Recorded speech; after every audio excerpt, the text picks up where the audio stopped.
വരാനുള്ള സൗകര്യം ഒരുക്കണം. ആംബുലൻസിൽ നിന്ന് ബോഡി ഇറക്കി കഴിഞ്ഞാൽ ആംബുലൻസിന് പാർക്ക് ചെയ്യാനുള്ള സൗകര്യം ഉണ്ടാവണം. പോലീസും വളണ്ടിയേഴ്സും അല്ലാത്ത ഒരാളുകളും ആംബുലൻസിന്റെ കൂടെ പോകരുത്. ദയവ് ചെയ്ത് പറയുന്നത് കൃത്യമായി അനുസരിച്ചാൽ മാത്രമാണ് നമുക്കിത് നിയന്ത്രിക്കാൻ പറ്റുകയുള്ളൂ.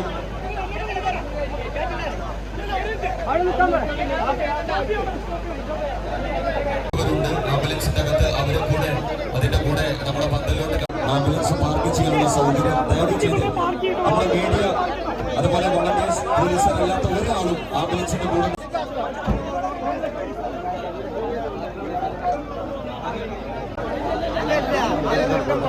നമ്മുടെ ആംബുലൻസിന് പാർക്ക് ചെയ്യാനുള്ള സൗകര്യം ദയവ് ചെയ്ത് വളണ്ടിയേഴ്സ് അത് വെട്ടി കൊടുക്കണം.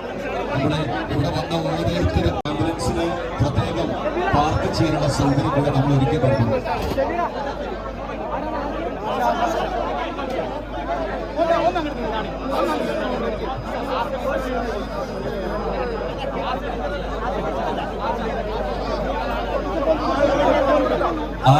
നമ്മുടെ ആശ ടീച്ചറുടെ ഫ്രീസർ അങ്ങോട്ട് കൊണ്ടുപോകുന്നു. ഓരോ ആംബുലൻസ് ബോഡി ഇറക്കി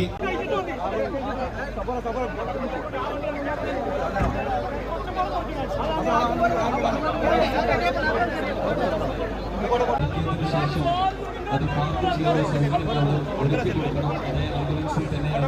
ദയവ് ചെയ്ത് ആ ആംബുലൻസ് വരുന്നതിന്റെ പ്രതിരോധമാണ്.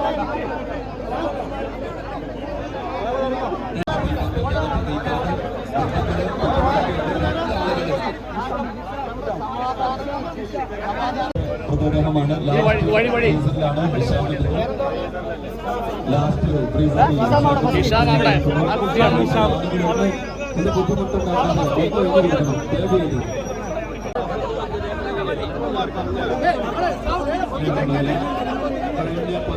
മണിക്കൂറുകളായി നമ്മൾ പരസ്പരം സഹകരിച്ചു ഈ നിമിഷം വരെ എത്തി.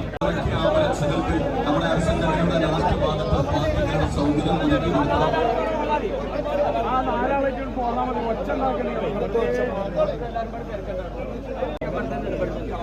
ആംബുലൻസിന്റെ കൂടെ അവർക്ക് കാണാനുള്ള അവസരം ഒരുക്കി കൊടുക്കണം. ആളുകളൊന്ന് ഒന്ന് സൗകര്യം ഒരുക്കി കൊടുത്താൽ ബുദ്ധിമുട്ടുണ്ടാകരുത്. പോലീസുകാരുടെ മറ്റു സന്നദ്ധ സംഘടനകളുടെ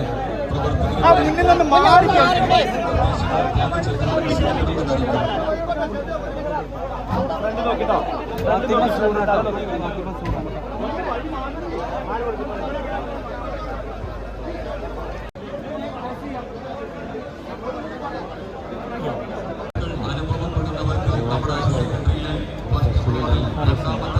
നമ്മുടെ ആ ഫ്രീസറിന്റെ അടുത്ത് കൂടി നിൽക്കുന്ന അനുഷ്ഠിക്കുന്ന ഒരുപാട് വളണ്ടിയേഴ്സും പോലീസും മറ്റു ഉദ്യോഗസ്ഥരും അതുപോലെ ഒരുപാട് ആളുകളുണ്ട്. അവരുടെ നിർദ്ദേശങ്ങൾ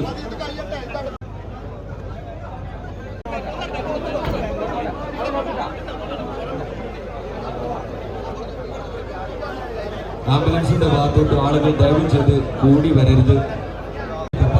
ആവശ്യമില്ലാത്ത ആളുകളൊക്കെ മാറി കൊടുക്കുക. നമ്മുടെ ആദ്യം ബന്ധുക്കളെ എത്രയും പെട്ടെന്ന് കണ്ടിട്ട് ഈ ബോഡി കണ്ടിട്ട്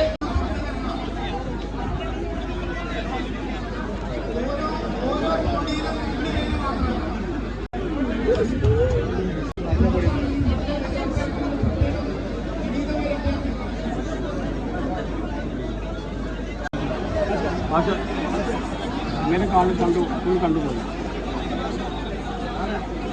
മജീദ് മാഷ് ബന്ധുക്കളുടെ വരട്ടോ. മജീദ് മാഷ് ബന്ധുക്കള്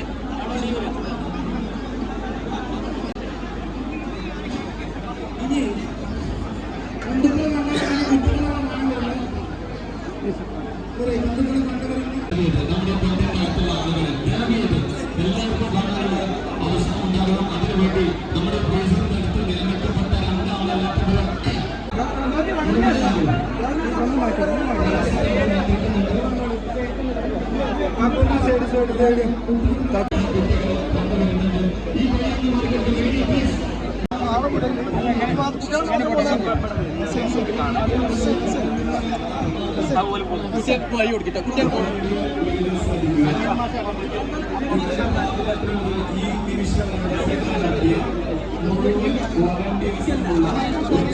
ഈ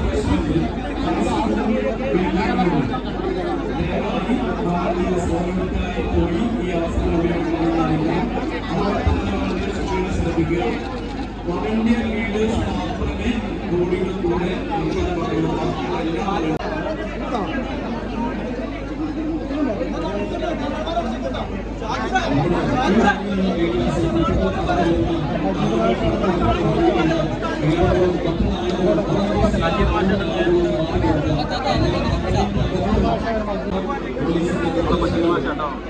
നമ്മൾ അനുസരിക്കണം. പ്രാർത്ഥിക്കട്ടോ, മാസ്ക് വേണ്ടി പ്രാർത്ഥിക്കട്ടോ. എല്ലാവരും മാസ്ക് വേണ്ടി പ്രാർത്ഥിക്കൊണ്ട് എല്ലാവർക്കും വേണ്ടി പ്രാർത്ഥിക്കട്ടോ.